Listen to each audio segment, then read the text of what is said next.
Hello students, कैसे हैं आप सब। आशा करती हूँ आप अच्छे होंगे और अच्छे से अपनी पढ़ाई कर रहे होंगे। मैं मोनिका रावत आपका स्वागत करती हूँ आईसीटी वर्चुअल क्लासरूम देहरादून में। बच्चों, आज हम क्लास 10th का जो आपका सब्जेक्ट है साइंस, उसका chapter light, reflection and refraction को कंटिन्यू। तो बच्चों, पिछले लेक्चर में हमने यहाँ पे जो है ये जाना था कि किस तरीके से जो है आपका जो प्रिज्म होता है, प्रिज्म में किरण को डाला जाता है और वो अपने पथ से किस तरीके से डेविएट होती है, या प्रिज्म में जब एक किरण को डाला जाता है तो उसका पथ किस तरीके से मुड़ता है, ये हमने जाना था। प्रिज्म के बारे में भी हमने जाना था। आज हम बात करेंगे डिस्पर्जन ऑफ लाइट, यानी जो है यहाँ पे हम बात करेंगे कि किस प्रकार से जो लाइट होती है वो डिस्पर्स हो जाती है, यानी अपने 7 रंगों में विभक्त हो। जब भी हम किसी प्रकाश की किरण, जैसे कि कोई व्हाइट लाइट है, श्वेत प्रकाश है, या आपकी जो सनलाइट है, उसे हम ग्लास प्रिज्म में एक एंगल पे डालते हैं तो क्या होता है, वो प्रिज्म से गुजरता है और फिर जो है 7 कलर्स यानी 7 रंगों में विभक्त हो जाता है, जिसे आप विबग्योर कहते हैं। अगर हम स्पेक्ट्रम की बात करें तो यहाँ पे जो विबग्योर का स्पेक्ट्रम होता है वो नीचे से ऊपर की ओर होता है, यानी कि सबसे ज्यादा डेविएशन या झुकाव वायलेट यानी बैंगनी कलर में आता है और सबसे कम रेड यानी लाल रंग में आता है। तो आपका जो बैंड होता है वो कुछ इस तरीके से बनता है। अब यहाँ पे क्या हो रहा है, यहाँ पे हम डाल तो एक ही किरण रहे हैं जो कि श्वेत प्रकाश की किरण है, लेकिन वो 7 रंगों में यहाँ पे विभक्त हो रहा है। अब ऐसा क्यों होता है? ऐसा इसलिए होता है क्योंकि जो श्वेत प्रकाश होता है, व्हाइट लाइट होती है, वो 7 रंगों से मिलकर बनी होती है, 7 कलर से मिलकर वो बनी होती है। जब ये किरण जो है प्रिज्म से पास हो जाती है तो ये जो 7 रंग होते हैं, इनके अलग अलग वेवलेंथ होता है, अलग अलग वेलोसिटी होती है, जिस कारण क्या होता है, ये जो कलर्स है वो आपस में एक टूट जाते हैं, विखंडित हो जाते हैं या स्प्लिट हो जाते हैं, और हमें एक बैंड मिलता है जिसे हम क्या कहते हैं, विबग्योर। ठीक है। और इस प्रकार का फिनोमेना ही जो है आप नेचर में भी देखते हैं, जहाँ पे आप इंद्रधनुष के बनने को यहाँ पे देखते हैं। तो यहाँ पे हम बात कर रहे हैं किसके बारे में, आपके डिस्पर्जन ऑफ लाइट के बारे में। Dispersion is defined as the splitting of white light into different colors when passed through a prism. Dispersion क्या होता है? डिस्पर्जन को हम श्वेत प्रकाश का टूटना या विखंडित होना भी कह सकते हैं। जब उसको हम किसी प्रिज्म से पास करते हैं तो ये अपने अलग अलग रंगों में क्या हो जाता है, टूट जाता है। The white light after passing through the prism splits into 7 different colors, namely, अगर श्वेत प्रकाश की बात की जाए तो श्वेत प्रकाश प्रिज्म से गुजरने के बाद 7 रंगों में टूटता है, जिसे हम क्या कहते हैं, violet, indigo, blue, green, yellow, orange, red. ठीक है, यानी बैंगनी, ठीक है, आपका जो है इंडिगो, फिर है आपका नीला, हरा, पीला, जो है नारंगी और लाल। Together these colour are written as VIBGYOR. इनको एक साथ विबग्योर लिखा जाता है। Dispersion of light through prism. अब हम बात करेंगे कि किस प्रकार से प्रिज्म के माध्यम से लाइट का डिस्पर्जन होता है। When light passes from one medium to another medium, speed of propagation of light changes as a result of light is refracted. क्या कहा गया है, जब प्रकाश की किरण एक माध्यम से दूसरे माध्यम में जाती है, यहाँ पे क्या हो रहा है, प्रकाश की किरण एयर से प्रिज्म में जा रही है, एयर, ठीक है, और प्रिज्म, प्रिज्म क्या है आपका, ये कांच का बना है, ये सघन माध्यम है, एयर कैसा है, विरल माध्यम है। तो जब भी प्रकाश की किरण विरल से सघन माध्यम की ओर जाती है तो आपको पता है वो रिफ्लेक्ट करती है। ठीक है, तो यहाँ पे भी क्या होता है, रिफ्रैक्शन होता है। Now when the light passes through the prism, अब क्या होता है, जब प्रकाश की किरण प्रिज्म से पास होती है, it gets reflected, this refraction of light makes the light split into various colour. अब क्या होता है, रिफ्रैक्शन होता है, अपवर्जन होता है, और इस अपवर्जन के कारण क्या होता है, जो है लाइट जो है वो अलग अलग रंगों में टूट जाती है, स्प्लिट हो जाती है। And this phenomena is known as the dispersion of light through the prism. और इस फिनोमेना को क्या कहा जाता है, dispersion of light through the prism, यानी प्रिज्म से प्रकाश का dispersion. Different colour in the light range have different wavelength. अब ये जो अलग अलग रंग है, प्रकाश के जो अलग अलग रंग है, ये अलग अलग वेवलेंथ को दर्शाते हैं। Therefore, the speed at which they bend varies depending on the wave. इसलिए वो चाल जिससे क्या होते हैं, ये बेंड होते हैं, ये किसके ऊपर निर्भर करता है, वेवलेंथ के ऊपर, ठीक है, तरंग दैर्ध्य के ऊपर निर्भर करता है। In which the violet light bends most and the red bends least. यहाँ पर जो वॉयलेट रंग होता है, बैंगनी रंग होता है, वो सबसे कम, सबसे ज्यादा बैंड होता है, वही लाल रंग क्या करता है, सबसे कम बैंड होता है, सबसे कम मुड़ता है। As a result, white light coming out from prism breaks into the spectrum of light. इस कारण जो श्वेत प्रकाश है वो एक स्पेक्ट्रम में टूट जाता है, प्रकाश के स्पेक्ट्रम में यहाँ पे टूट जाता है। तो इस प्रकार से आपका डिस्पर्जन होता है। आपको ध्यान रखना है डिस्पर्जन क्यों होता है, क्योंकि जो अलग अलग प्रकाश की किरण है उनका तरंग दैर्ध्य, उनकी वेलोसिटी अलग अलग होती है, जिस कारण ये स्प्लिट होता है। ठीक है, आप इसे नोट करेंगे। प्रकाश का वर्ण विक्षेपण, ठीक है, सफेद रोशनी एक पारदर्शी माध्यम से गुजरने पर 7 रंगों में बंटने को प्रकाश का प्रसार कहते हैं या वर्ण विक्षेपण कहते हैं। श्वेत प्रकाश का फैलाव या वर्ण विक्षेपण इसलिए होता है क्योंकि पारदर्शी माध्यम से गुजरते समय विभिन्न रंगों की रोशनी का अपवर्तन कोण भिन्न होता है। उदाहरण के लिए लाल रंग कम मुड़ता है और वर्णक्रम के ऊपरी भाग पर बनता है, और बैंगनी रंग अधिक मुड़ता है और वर्णक्रम के निचले भाग पर बना रहे। ठीक है, तो इसे आप नोट करें।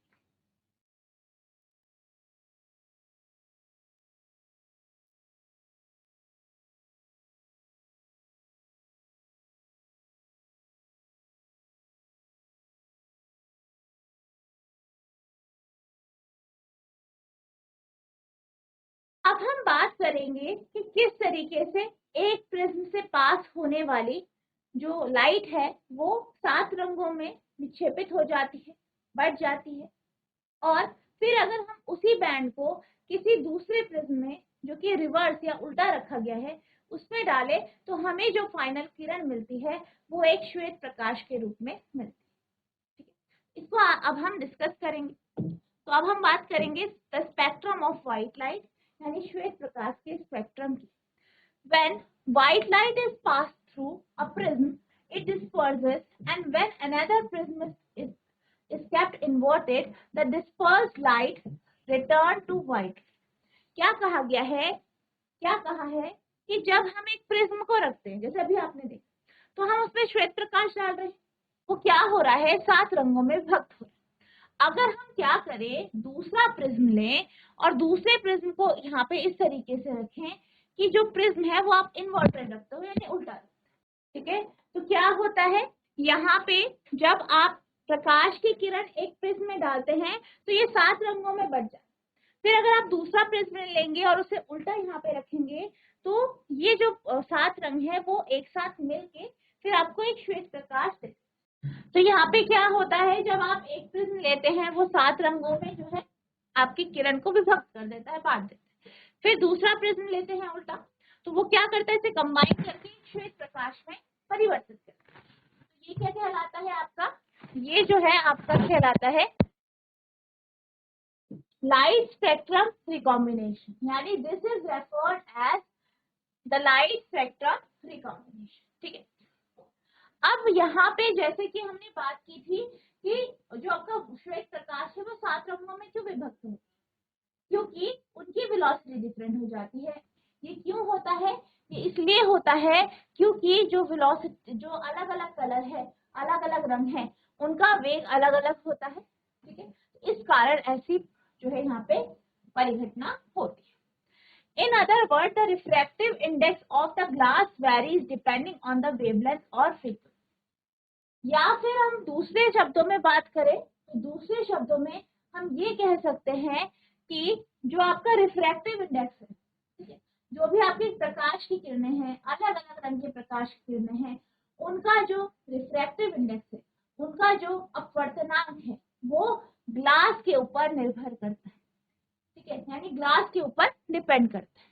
उसी के अकॉर्डिंग क्या होता है, इनकी जो है अलग अलग वेलोसिटी हो जाती है और ये स्प्लिट हो जाती है।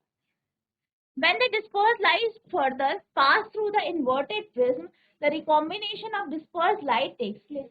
अब क्या देखा गया है, ये देखा गया है कि अगर हम वर्ण विक्षेपित जो प्रकाश है, डिस्पर्स्ड लाइट है, उसको अगर हम इन्वर्टेड प्रिज्म या उल्टे प्रिज्म में डाले तो क्या होता है, सारी लाइट मिल जाती है और मिल के क्या होता है, आपका जो है श्वेत प्रकाश आपको वापस मिलता है। तो इस तरीके से रिकॉम्बिनेशन होता है स्पेक्ट्रम का। ठीक है, आपको ध्यान रखना है, जब भी हम क्या करेंगे, प्रकाश की किरण को एक प्रिज्म से पास करेंगे तो वो 7 रंगों में बट जाएगा, फिर दूसरा प्रिज्म उल्टा रखेंगे तो वो रिकॉम्बाइन होके आपको एक श्वेत प्रकाश या व्हाइट लाइट दे। ठीक है, तो इस प्रकार से यहाँ पे आप इसे नोट।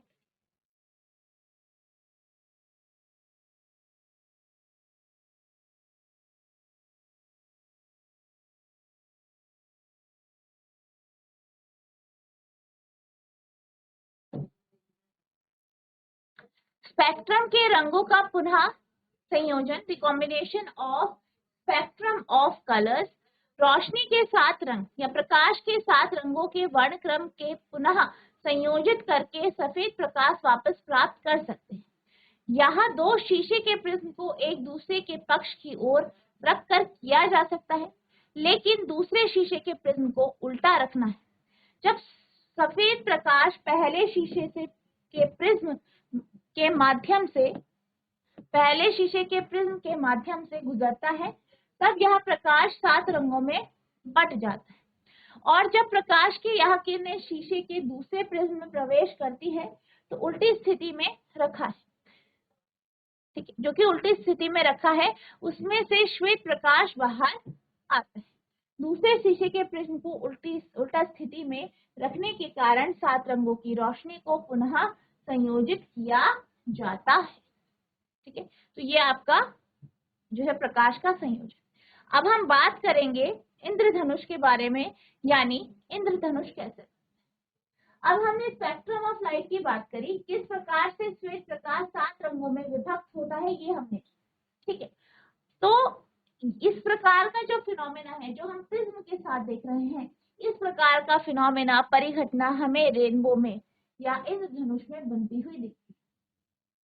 यहाँ पे क्या होता है, यहाँ पे जो आपका सनलाइट है वो आपकी बारिश की बूंदों में पड़कर, और बारिश की बूंद क्या करती है, प्रिज्म की तरह व्यवहार करती है और वो श्वेत प्रकाश क्या हो जाता है, 7 रंगों में विभक्त होता है।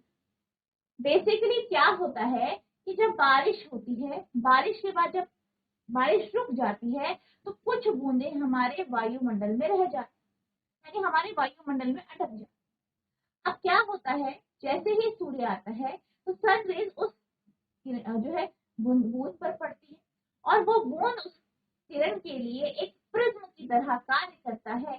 प्रिज्म की तरह कार्य करने के कारण वो श्वेत प्रकाश फिर 7 रंगों में विभक्त हो जाता है और आपको इंद्रधनुष प्राप्त होता है। अब जब ये परिघटना होती है तो यहाँ पे 3 तरीके के फिनोमेना होते हैं। क्या होते हैं, पहला है आपका रिफ्रैक्शन यानी अपवर्ड, फिर क्या होता है टोटल इंटरनल रिफ्लेक्शन यानी पूर्ण आंतरिक परावर्तन, और फिर क्या होता है आपका, फिर दोबारा से आपका रिफ्रैक्शन या अपवर्तन होता है। तो आपको ध्यान रखना है कि इस तरीके से यहाँ पे होता है, और इसके साथ साथ आपका डिस्पर्जन भी होता है, जिस कारण हमें एक बैंड मिलता है हमारे एटमॉस्फेयर वायुमंडल में, जिसे हम इंद्रधनुष कहते हैं।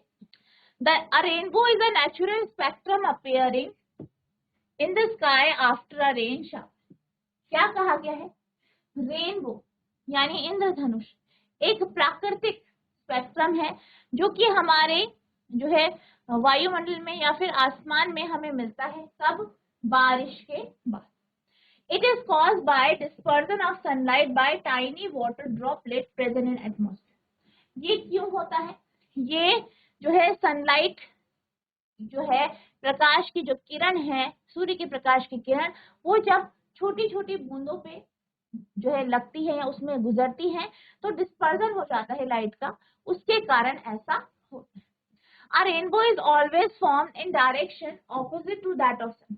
और आप हमेशा ये देखेंगे कि जो आपका रेनबो होता है, जो आपका इंद्रधनुष होता है, वो सूर्य की दिशा के विपरीत दिशा में बनता है। The water droplets act like a small prism। और जो पानी की बूंदें हैं ये कैसा बनती हैं? एक प्रिज्म की तरह व्यवहार करती हैं। They refract and divert the incident sunlight, then reflected it internally and finally reflect it again when it comes out of the drop, raindrop। क्या कहा गया है? ये क्या करती है? पहले रिफ्लेक्ट करती है, अपवर्तन करती है, फिर डिस्पर्स कर देती है, यानी जो आपकी लाइट है वो डिस्पर्स हो जाता है, वर्ण विक्षेपण उसमें हो जाता है। फिर वो रिफ्लेक्ट करती है इंटरनली, यानी आंतरिक रूप से उसमें परावर्तन होता है, और फिर क्या होता है? दोबारे से अपवर्तन होता है और ये बारिश के बूंद से बाहर निकल जाती है। Due to dispersion of light and internal reflection different colour reaches the observer. अब ये जो डिस्पर्जन है, ठीक है, वर्ण विक्षेपण जो हो रहा है प्रकाश का और जो आंतरिक परावर्तन है, इसके कारण क्या होता है? आपका अलग अलग कलर का आपको स्पेक्ट्रम मिलता है, एक ऐसा स्पेक्ट्रम मिलता है जिसमें 7 रंग होते हैं और ये हमारी आंखों तक पहुंचते हैं और हम इन्हें देख पाते हैं। तो आपका जो है आप यहाँ पे देख सकते हैं कुछ इस तरीके से यहाँ पे रेनबो का फॉर्मेशन होता है, इंद्रधनुष बनता है। क्या होता है? सबसे पहले सूर्य की प्रकाश की किरण आपकी ड्रॉप के अंदर जाती है, वो 7 रंगों में टूट जाती है। फिर क्या होता है?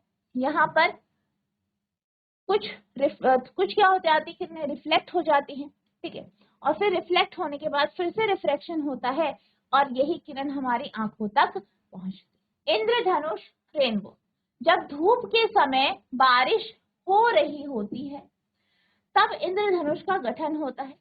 जब सफेद सूरज की रोशनी पर वर्षा बूंदें गिरती है और उन्हें छोड़ती हैं, इसके बाद सफेद प्रकाश अपवर्तित होते हैं और आकाश के 7 रंगों पर एक अर्धवृत्त का गठन करती है। इस स्थिति में छोटी वर्षा बूंदें सफेद सूरज की रोशनी में तेज शीशे के प्रिज्म के रूप में काम करती है। तो आपको ध्यान रखना है कि जब भी आपका रेनबो फॉर्मेशन होता है, जब भी इंद्रधनुष बनता है, तो वहां पे प्रिज्म की तरह क्या कार्य करता है? बारिश की, ठीक है। तो इस तरीके से आपका रेनबो का फॉर्मेशन होता है, यानी इंद्रधनुष, ठीक है। आप इसे नोट।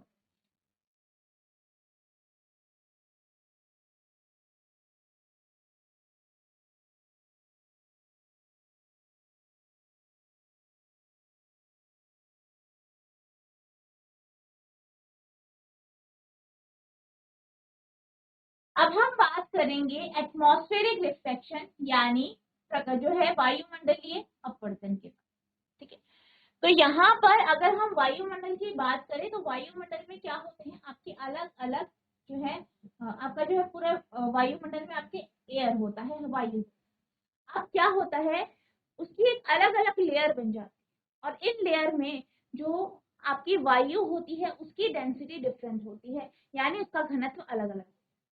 अब उसका क्या हुआ? ऑप्टिकल डेंसिटी या जो आपका ऑप्टिकल घनत्व है, प्रकाशिकी घनत्व है, वो क्या है? डिफरेंट। डिफरेंट होने के कारण क्या होता है? जब भी उससे कोई प्रकाश गुजरता है तो अपनी पथ से थोड़ा सा मुड़ जाता है। मुड़ने के कारण क्या होता है? हमें जो है अलग अलग प्रकार की यहाँ पे परिघटनाएं देखने को मिलती, जैसे कि आप ये देख पाते हैं कि जो आपके तारे हैं वो टिमटिमा रहे होते हैं, वो किस कारण होता है? वो प्रकाश के अपवर्तन के कारण ही होता है। ठीक है, तो आपको ध्यान रखना है ये इसीलिए होता है क्योंकि जो आपकी प्रकाश की जो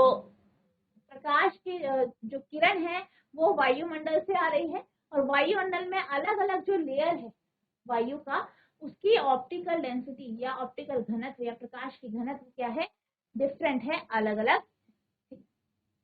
atmospheric refraction, the atmosphere is made up of layers of different optical density.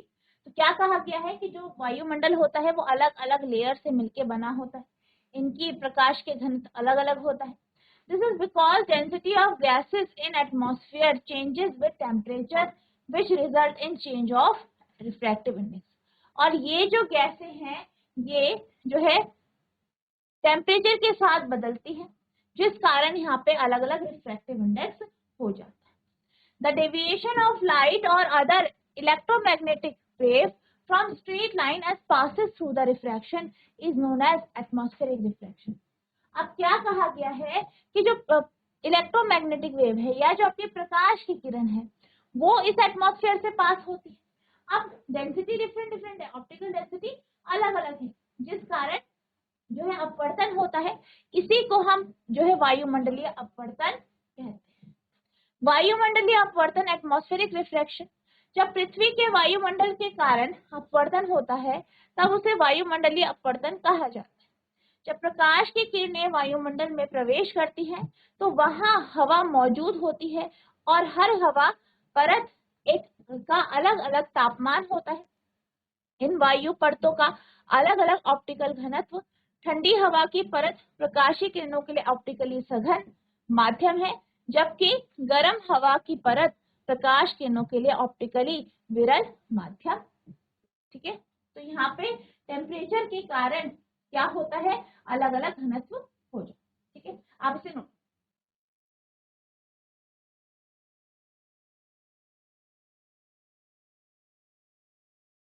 तो बच्चों आज हमने ये जाना कि डिस्पर्जन ऑफ लाइट क्या होता है, प्रकाश की किरण का वर्ण विक्षेपण किस तरीके से होता है, हम इसका रिकॉम्बिनेशन कैसे कर सकते हैं, साथ ही साथ हमने इंद्रधनुष के बनने के बारे में पढ़ा। इसके साथ साथ हमने वायुमंडलीय अपवर्तन को जाना। तो आई होप आपको ये सारे टॉपिक अच्छे से समझ में आ गए हैं।